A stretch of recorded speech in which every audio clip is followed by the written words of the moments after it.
BBC news আন্তর্জাতিক সংবাদে আপনাকে স্বাগতম। শুরুতেই সংবাদ শিরোনাম, এরপর বিস্তারিত। শুরুতেই জানিয়ে দিব ইসরায়েলকে কড়া বার্তা হিজবুল্লাহর। এরপর জানিয়ে দিব ভারতে প্রবেশে মানতে হবে নতুন নির্দেশনা, জানালো নয়াদিল্লি। তারপর জানিয়ে দিব আফগানিস্তানে ৬.২ মাত্রার শক্তিশালী ভূমিকম্প। সবশেষে জানিয়ে দিব ক্ষমতা হারানোর চরম ঝুঁকিতে নেতানিয়াহু। এতক্ষণ শুনছিলেন সংবাদ শিরোনাম, এখন বিস্তারিত। আপনি যদি মুসলিমদের পাশে থাকতে চান তাহলে ভিডিওতে লাইক করে চ্যানেলটি অবশ্যই সাবস্ক্রাইব করে দিবেন এবং কমেন্টে জানিয়ে দিবেন আপনার মূল্যবান মতামত। এখন বিস্তারিত। ইসরায়েলকে কড়া বার্তা হিজবুল্লাহর।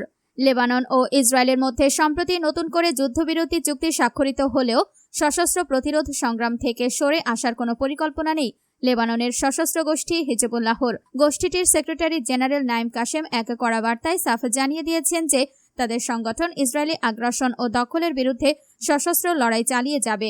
সম্প্রতি জনসম্মুখে দেওয়া এক বক্তব্যে নাইম কাশেম বলেন, ইসরায়েলি দখলদারিত্বকে সম্পূর্ণভাবে পরাস্ত করতে মাঠ পর্যায়ে একটি প্রতিরোধ বাহিনী হিসেবে হিজবুল্লাহ তাদের কার্যক্রম অব্যাহত রাখবে। তিনি অত্যন্ত দৃঢ়তার সাথে উল্লেখ করেন যে ইতিহাসের সবচেয়ে কঠিন ও প্রতিকূল পরিস্থিতির মুখোমুখি দাঁড়িয়েও হিজবুল্লাহ কখনো যুদ্ধক্ষেত্র ছেড়ে যায়নি এবং ভবিষ্যতেও কোনো অবস্থাতেই তারা মাঠ ছেড়ে যাবে না।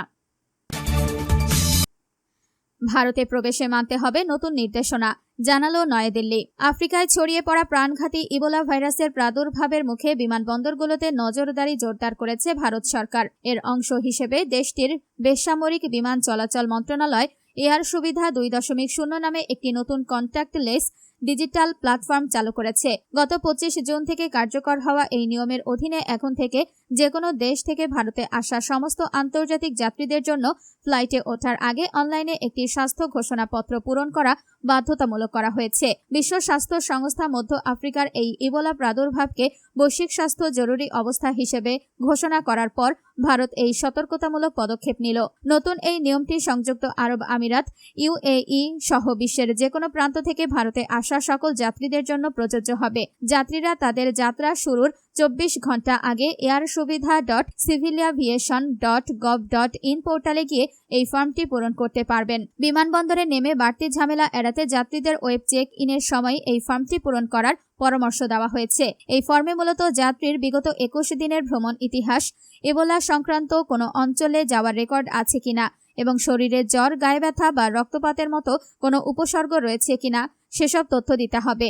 ভারতে পৌঁছানোর পর যাত্রীদের বিমানবন্দরে কোনো কাগজের ফর্ম পূরণ করতে হবে না। কেবল ডাউনলোড করা এই অনলাইন ফর্মটি ইমিগ্রেশন কাউন্টারে দেখালেই চলবে। এই ডিজিটাল পোর্টালের মাধ্যমে ঝুঁকিপূর্ণ যাত্রীদের তথ্য রিয়েল টাইমে বিমানবন্দর স্বাস্থ্য কর্মকর্তা ও ইমিগ্রেশন টিমের কাছে পৌঁছে যাবে। আফগানিস্তানে ৬.২ মাত্রার শক্তিশালী ভূমিকম্প। আফগানিস্তানের হিন্দু কুশ অঞ্চলে শনিবার ২৭ জুন সন্ধ্যায় একটি শক্তিশালী ভূমিকম্প আঘাত হেনেছে। রিক্টার স্কেলে এর মাত্রা ছিল ৬.২।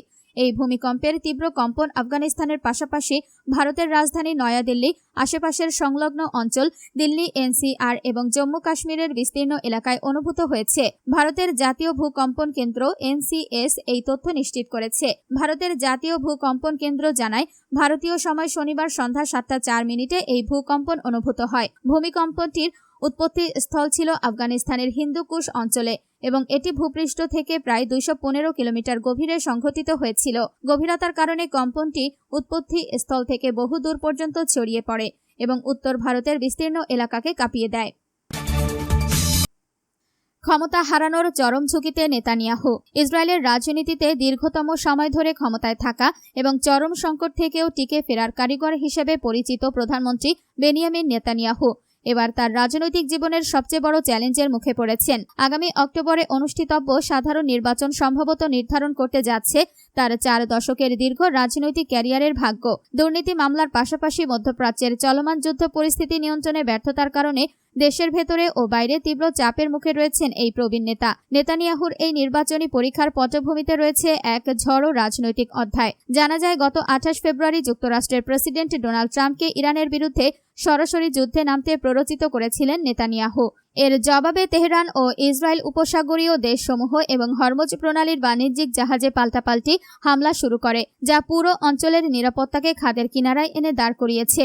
একই সাথে উত্তরের সীমান্তে লেবাননের সশস্ত্র গোষ্ঠী হিজবুল্লাহর সাথেও পুরোদস্তুর যুদ্ধে জড়িয়ে রয়েছে ইসরায়েল। এই বহুমুখী যুদ্ধ পরিস্থিতির মাঝে নেতানিয়াহু এখন এক চরম উভয় সংকটে আটকা পড়েছেন। একদিকে লেবাননের সামরিক অভিযান বন্ধ করার জন্য মার্কিন প্রশাসন থেকে তার ওপর ব্যাপক চাপ সৃষ্টি করা হচ্ছে, অন্যদিকে ইসরায়েলি জনগণের একটি বড় অংশ ইরান ও তার আঞ্চলিক প্রক্সি বা ছায়া বাহিনীগুলোর বিরুদ্ধে এই লড়াই চালিয়ে যাওয়ার পক্ষে অবস্থান নিয়েছে। আন্তর্জাতিক কূটনৈতিক চাপ এবং অভ্যন্তরীণ জনমতের এই বিপরীতমুখী স্রোত সামলাতে হিমশিম খাচ্ছেন তিনি।